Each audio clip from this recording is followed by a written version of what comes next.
Assalamualaikum geng. Bertemu kembali dalam Vlog React channel. Ada satu je dalam Malaysia ni korang takkan jumpa dekat mana-mana. Korang takkan jumpa dekat mana-mana. Memang ada kat sini. So, hari ni aku nak cerita pasal apa? Hari ni aku nak cerita pasal peranti refurbish dan juga second half. Peranti refurbish dan second hand. Apa beza dua ni? Nampak macam sama kan? Nampak macam sama. Tapi apa benda beza dia kan? Nak tahulah juga kan? So, bila kita cakap pasal phone second hand, jam second hand, smartwatch second hand, komputer second hand, ataupun apa lagi? Ataupun komputer refurbish, phone refurbish, smartwatch refurbish, apa benda tu kan? Apa benda beza dia? Beza, kita nak tahu apa beza dia. Kita pening macam sama je kan. Apa beza dia? Ke nama je, ke just tukar nama je kan? Apa beza dia? Tapi sebelum tu jangan lupa like, subscribe dan share. Jangan lupa share. Okay, first aku cerita apa itu peranti second hand ni, ataupun tangan kedua lah, bahasa yang lebih mudah, ataupun dalam bahasa Melayu lah. Dalam bahasa Melayunya tangan kedua, dalam bahasa Inggeris second hand. Okey, seperti ramai yang dah tahu, peranti second hand, phone ke apa benda ke, tak kira lah, yang bernama second hand ni adalah peranti yang telah diguna pakai lah. Maksudnya kat sini, peranti yang telah diguna pakai maksudnya sebelum ni dah ada owner lah, dah ada owner yang dah pakai. Maksudnya tak kira lah berapa lama dia pakai, setahun ke 2 tahun ke, 1 hari ke 2 bulan ke, 2 hari ke kan, ikutlah. Tapi bila dah diguna sekali ataupun dia baru guna dalam 12 jam, peranti tu tetap akan menjadi second hand sebab dah ada owner sebelumnya, sebelum kita beli. Macam tu.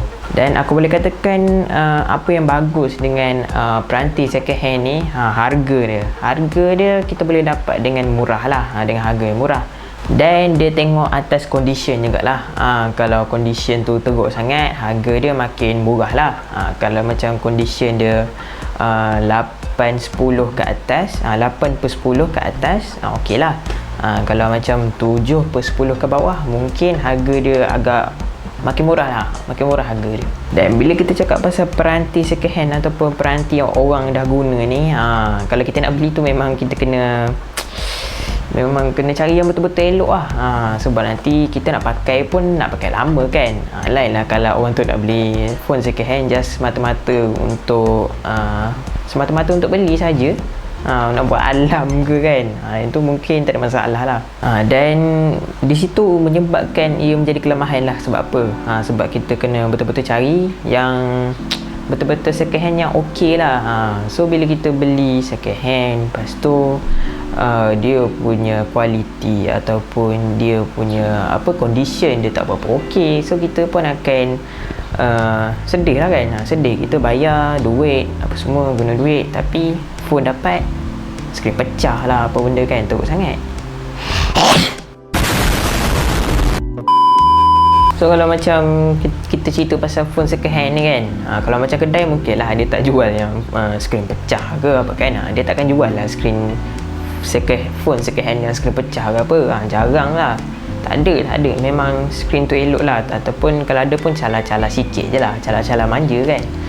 Kalau macam kita beli dengan orang, kalau kita beli dengan jiran ke apa kan, contoh dia jual phone, mungkin skrin tu pecah ke, dia punya body memang calar gila ke, memang dia punya tu ke, memang itulah, memang banyak lah. Dan ada juga yang second hand dan kualiti dia 10/10. So kenapa aku cakap macam tu? Okay, macam aku kata tadi kan, aku dah kata dah tadi. Berapa hari je dia second hand ni, dia tak semestinya dia dah guna 2 tahun, 50 tahun baru dia nak jual. Okay, so even yang 1 hari guna pun ada, yang baru guna 24 jam pun baru ada, yang dia dah nak jual dah, ada. So bila kita cakap pasal baru 24 jam jual, of course lah kan, telefon tu baru lagi keluar daripada kedai, mestilah bau kedai pun tak hilang lagi kan. Dia punya memang body benda cantik lagi lah. So tak semua second hand ni yang body dia dah rosak, yang dah pecah, skrin pecah ke benda kan, skrin dimming ke, Skrin ada tompok-tompok ke. So second hand ni tak semua yang tak okey lah. Ada yang okey, ada yang tak okey. So kena pandai pilih macam tu. Kena pandai pilih, kena pandai tengok. Dan kelemahan yang lain ni lah, selalu second hand ni memang dah banyak yang tak ada aksesoris lah. Selalunya diorang akan ambil kalau macam earphone, charger apa semua kan. Apa charger semua benda tu dia akan ambil lah. Ada yang dia akan bagi sekali dengan aksesoris yang sepatutnya ada tu, ada yang bagi, ada yang tak bagi. Dan phone second hand ni juga dah tak ada warranty lah. Dah tak ada warranty. Memang phone second hand ni tak ada warranty. Kalau ada pun, kalau kedai buat pun mungkin sebulan je, sebulan, 2 bulan, macam tu je lah. Dia takkan buat lama-lama. Okay, habis pasal second hand ataupun tangan kedua. So kita nak cerita pasal apa itu refurbish. Aku harap aku pronounce dengan betul lah, refurbish. Ataupun kalau siapa-siapa yang cakap aku salah sebut refurbish tu, maaf lah ataupun korang boleh komen kat bawah cara sebutannya betul. So secara faktanya refurbish ni sebenarnya konsep dia sama je macam second hand. Sebab apa aku cakap macam tu? Sebab refurbish ni pun dia macam second hand. Maksud aku dia daripada tangan pertama lah. Macam mana pula daripada tangan pertama tu kan. Sebelum ni dah ada owner asal dia. Ada owner asal dia kan. So dia macam second hand jugalah. So apa beza dia kan? Apa beza dia kalau macam second hand sama je? Maksudnya dah ada owner sama je kan? Second hand jugalah. Okay, so apa yang beza dua ni adalah peranti refurbish ataupun ikutlah apa-apa kan yang aku macam cakap tadi beberapa kali aku nak cakap komputer ke phone ke. Peranti refurbish ni adalah peranti yang dicek ataupun dibaik pulih. Di mana yang skrin tu pecah dia tukar, di mana motherboard dia rosak dia tukar, dan mana parts yang perlu dia tukar dia akan tukar. So dia akan jadi macam baru lah. Phone tu dia akan jadi macam baru, dan banyak parts dia memang akan tukar baru lah. Kalau macam skrin cala kan, skrin cala dia akan tukar. Itulah phone refurbish. So maksudnya kualiti phone refurbish ni memang dia nampak baru lah, memang baru. Memang kalau macam korang beli phone baru lah, dia punya kualiti dia tu. Dan even selalunya memang ni lah, selalunya memang ada warranty lah untuk phone refurbish ni. Sebab barang-barang benda semua baru. Benda-benda dalam tu, parts-parts yang telah ditukar yang rosak sebelum ni, semuanya baru dan ada warranty. Ada warranty, memang ada warranty. So jangan risau kalau siapa-siapa nak beli phone refurbish ni.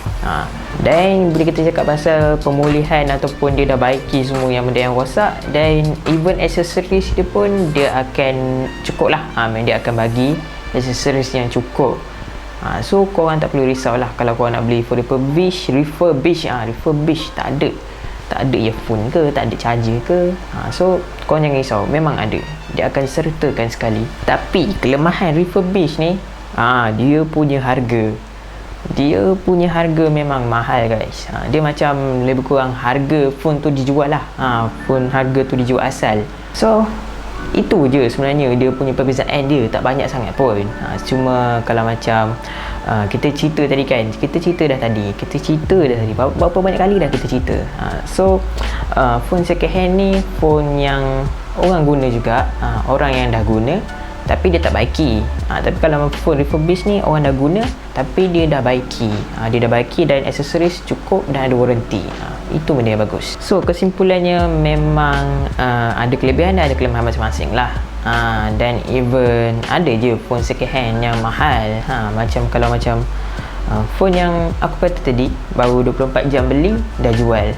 So bila kita nak beli, harga dia rasanya murah sikit je daripada harga yang dia beli tu. Mungkin kalau harga 1,500 dia dapatlah 1,400 kan. Bagi aku beli je lah kalau second hand aku rasa lagi berbaloi. Sebab tu second hand ni tak semestinya barang dia rosak, tak semestinya aksesoris dia tak cukup. So tak ada masalah, second hand pun aku rasa lagi sesuai lah kalau nak beli daripada refurbish. Refurbish ni kadang-kadang terlalu mahal, dan kadang-kadang harga tak masuk akal untuk umur telefon tu sendirilah. Agak tak berbaloi lah.